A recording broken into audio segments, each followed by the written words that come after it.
اگر کوئی سمجھتا ہے احمد عیسیٰ کذاب ہے تو بھئی آپ صرف منہ سے کذاب کذاب کذاب کہو تو یہ کیا ہے؟ یہ مشکل تھوڑی ہے. کوئی بھی ایک چھوٹا بچہ جو ہے جب وہ بولنا شروع کرتا ہے اسے کہو بیٹا بولو کذاب یا فلاں کذاب تو وہ بھی ریپیٹ کر دے گا.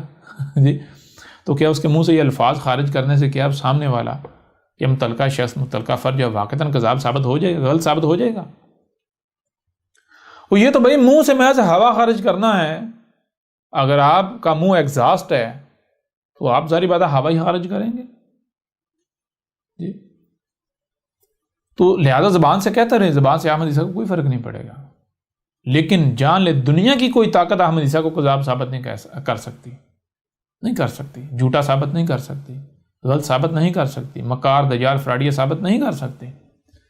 اور احمد عیسیٰ نے آپ کو، آپ کے ملاٹوں کو، آپ کے بڑوں کو دجال، کذاب، مکار، فراڈیے ثابت کر دیا، اور دنیا کی کوئی طاقت اس کا رد نہیں کر سکتی.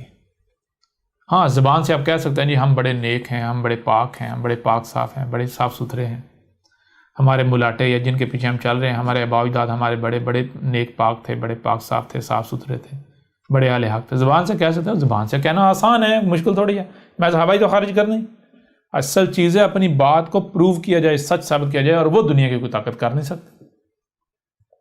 لہٰذا آپ دیکھیں یہ جو الکتاب ہے، دیکھیں اسی الکتاب میں جو کہا جاتا رہا کہ احمد عیسیٰ نے کہا، الکتاب میں لکھا کہ جو اصلات ہے وہ دجال ہے، وہ فراڈ ہے، وہ جھوٹ ہے، وہ فریب ہے. تو کیا واقعتاً ایسا کچھ لکھا ہوا ہے یا پھر اس کے بالکل برعکس حقیقت کچھ اور ہے؟ تو یہ اصلات کے اوپر بات شروع کرنے سے پہلے ابتدا میں چند لائنیں جو ہیں الکتاب سے پڑھ کر آپ کے سامنے رکھتے ہیں، اور اس کے بعد پھر باقاعدہ جو ہے اصلات کے موضوع کے اوپر آتے ہیں. دیکھیں یہ الکتاب ہے، اور الکتاب کا حصہ سوم ہے، اور اس کا جو یعنی کہ جو 3 جلدیں ہارڈ کاپی ہے، یہ تیسری جلد ہے، تیسرا حصہ ہے اس کا. اس میں اس کا جو صفحہ نمبر ہے وہ 1172 ہے، 1172. اگر آپ آن لائن جو ہے ڈاؤن لوڈ کرتے ہیں تو آپ کو جو جلد ہے وہ سوم نہیں ہوگی، حصہ سوم نہیں ہوگا، حصہ جو ہے وہ اور ہوگا. وہ 5 ہو سکتا ہے، 6 ہو سکتا ہے، آپ دیکھ لیجئے گا. آپ کے لیے آسان ہے تلاش کرنا. کیا صفحہ نمبر آپ دیکھ لیں 1172 1172. آپ یہ صفحہ تلاش کر لیں، آپ کو پتہ چلے گا کس حصے میں یہ صفحہ آ رہا ہے. تو دیکھیں اس میں یہ آپ کو دکھا بھی دیتے ہیں.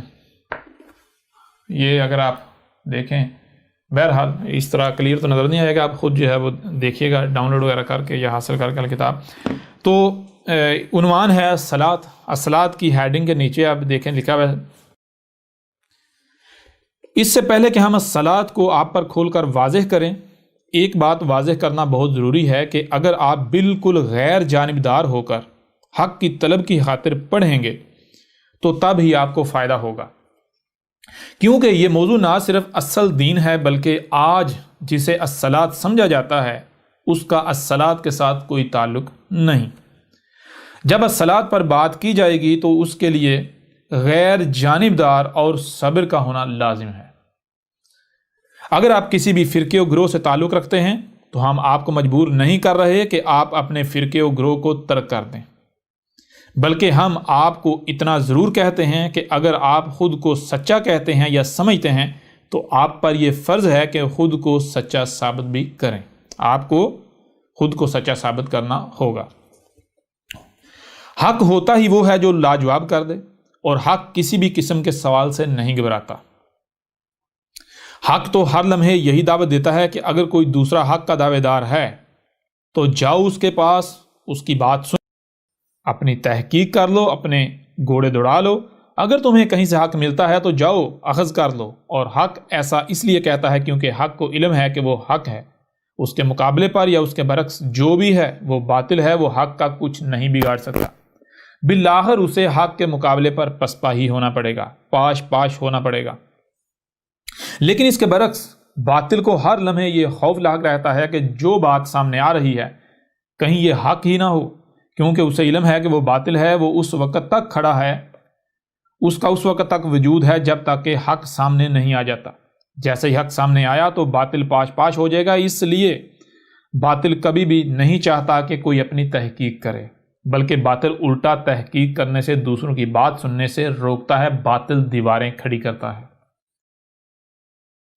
اس لیے اگر آپ حق پر ہیں تو آپ کو کسی بھی قسم کی کوئی فکر نہیں ہونی چاہیے، البتہ آپ کا یہ ضرور فرض بنتا ہے کہ اگر کوئی دوسرا حق ہونے کا دعویٰ کرتا ہے تو اس کو باطل ثابت کریں۔ اگر آپ حق کے طالب ہیں تو الصلاۃ کے موضوع پر کی جانے والی بات کو بالکل غیر جانبدار ہو کر اور پوری توجہ کے ساتھ پڑھیں۔ حق آپ پر ہر لحاظ سے کھل کر واضح ہو جائے گا، اور اگر آپ حق کے دعوے دار ہیں تو تب بھی آپ انتہائی سکون اور اطمینان کے ساتھ اسے پڑھیں، اور پھر اپنے آپ کو یا اپنے موقف کو یا اپنے نظریے کو جسے آپ حق سمجھتے ہیں تو اسے حق ثابت کرتے ہوئے ہماری طرف سے کھول کھول کر واضح کیے جانے والے حق کو باطل ثابت کریں۔ اور اگر آپ ایسا کرنے میں ناکام رہتے ہیں تو پھر جان لیں کہ حق کو کوئی عاجز نہیں کر سکتا، جو عاجز آ جائے وہ حق نہیں ہو سکتا، اس کے باطل ہونے میں کچھ شک نہیں رہتا۔ اگر آپ اسے باطل ثابت کر دیتے ہیں تو آپ حق، اور اگر آپ عاجز آ جاتے ہیں تو پھر آپ حق نہیں ہو سکتے۔ آپ کے نسل در نسل صدیوں سے چلے آنے والے عقائد و نظریات کسی بھی صورت حق نہیں ہو سکتے۔ اچھا یہ دیکھیں، یہ الصلاۃ کی شروع میں جب الصلاۃ کا موضوع شروع ہو رہا ہے تو ابتدا میں یہ 2 پہرے ہیں ہم نے آپ کے سامنے رکھے، یعنی کہ آدھا صفحہ ہے، 2 پہرے ہیں یا ہم نے آپ کے سامنے رکھے۔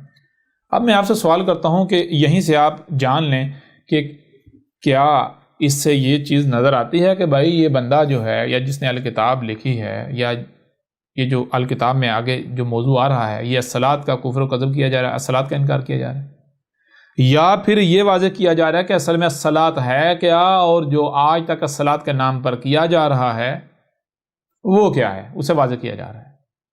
اور باقاعدہ ببانگ دوہل یہ کہا جا رہا ہے کہ بھائی دیکھو میں الصلاۃ کیا ہے میں تمہارے اوپر واضح کرنے جا رہا ہوں، اگر آپ سمجھتے ہیں کہ نہیں یہ حق نہیں ہے یہ باطل ہے اور آپ جسے الصلاۃ کہہ رہے ہیں وہ حق ہے تو پھر آپ کے اوپر لازم ہے آپ اپنے آپ کو حق ثابت کریں، اس کا رد کریں۔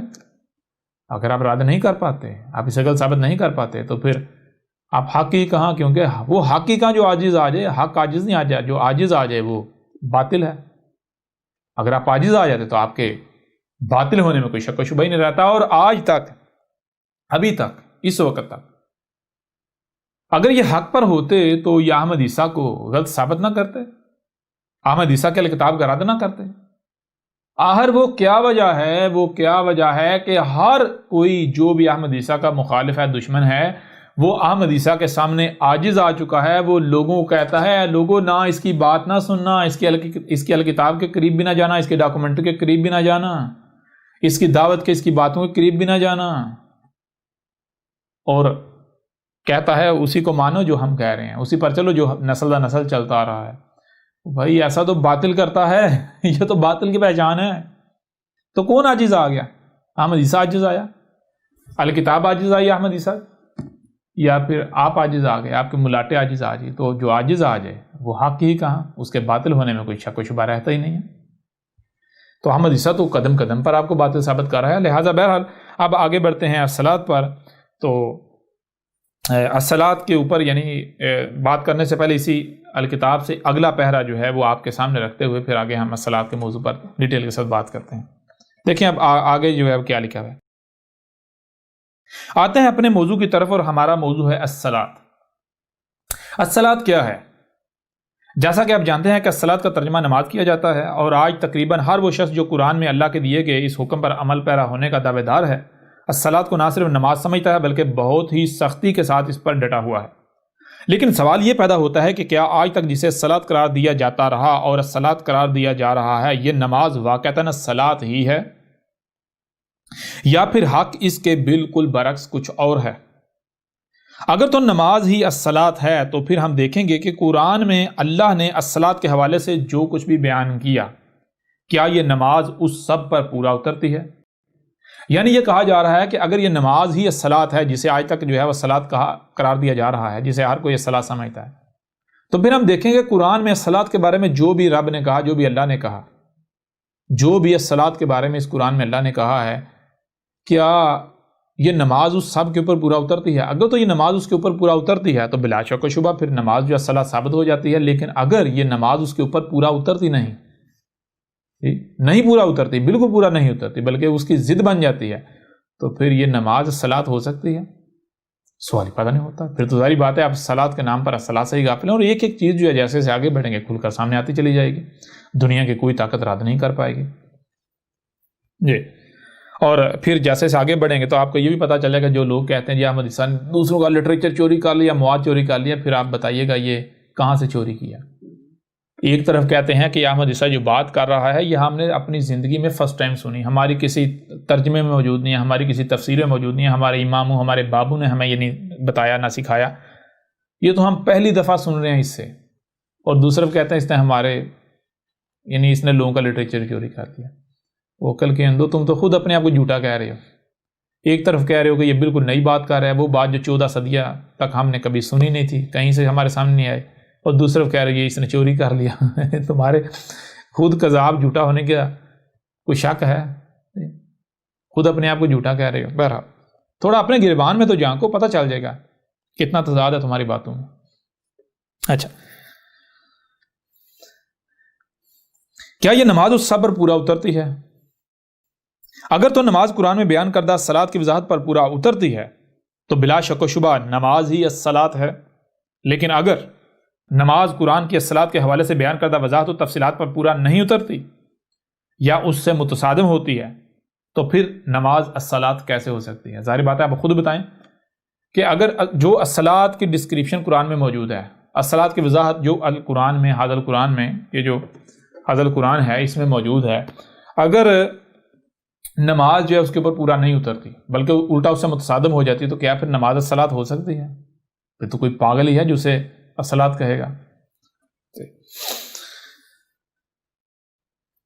نماز الصلاۃ نہیں ہو سکتی, یعنی کہ اگر پیچھے جو کہا گیا اگر تو نماز قرآن میں بیان کردہ الصلاۃ کی وضاحت پر پورا اترتی ہے تو بلا شک و شبہ نماز ہی الصلاۃ ہے. لیکن اگر نماز قرآن میں الصلاۃ کے حوالے سے بیان کردہ وضاحت اور تفصیلات پر پورا نہیں اترتی یا اس سے متصادم ہوتی ہے تو پھر نماز الصلاۃ کیسے ہو سکتی ہے؟ نماز الصلاۃ نہیں ہو سکتی. اور ہر اس شخص کو فکر لاحق کو جنہیں چاہیے جو خود کو مومن و مسلم یا اللہ کا عبد سمجھتا یا کہلاتا ہے کہ جسے میں آج تک الصلاۃ سمجھتا رہا صرف اور صرف اس بنیاد پر کہ اکثریت اسی کو الصلاۃ کہتی ہے, حالانکہ یہ قرآن میں بیان کردہ الصلاۃ کسی بھی حوالے سے ثابت نہیں ہوتی, تو پھر آخر الصلاۃ ہے کیا؟ اور آج تک میں کیوں نماز کے نام پر الصلاۃ سے غافل رہا؟ اس کے علاوہ مزید جتنے بھی سوالات سامنے آئیں ان کے جوابات تلاش کیے جائیں اور وہ تمام وجوہات بھی تلاش کی جائیں جن کی بنا پر آج تک نماز کو ہی الصلاۃ قرار دے کر ہر کوئی الصلاۃ سے ہی غافل ہو چکا ہے. اور اس وقت تک الصلاۃ کے نام پر کچھ بھی نہ کیا جائے جب تک کہ اطمینان نہیں ہو جاتا, جب تک کہ ہر سوال کا جواب نہیں مل جاتا. یعنی جب تک اطمینان حاصل نہیں ہو جاتا, جب تک ہر سوال کا جواب نہیں مل جاتا, تب تک الصلاۃ کے قریب بھی نہیں جایا جائے, الصلاۃ کے نام پر کچھ بھی نہ کیا جائے. جب ہر سوال کا جواب مل جائے یعنی اطمینان حاصل ہو جائے تو جو الصلاۃ ثابت ہو اسے قائم کیا جائے, خواہ اس کے لیے کچھ ہی کیوں نہ کرنا پڑے یا کچھ بھی قربان کیوں نہ کرنا پڑے. سب سے پہلے ہم نماز کو الصلاۃ قرار دینے والوں کے ان بنیادی نکات و دلائل کو سامنے رکھیں گے جن کی بنیاد پر وہ نماز کو الصلاۃ قرار دیتے ہیں, اور اس کے بعد آگے بات کی جائے گی. آج ہی الکتاب ڈاؤن لوڈ کریں اور جانیں وہ جو آپ سے آج تک چھپا دیا گیا تھا. الکتاب کو پڑھیں اور خود فیصلہ کریں کون سچا ہے کون جھوٹا.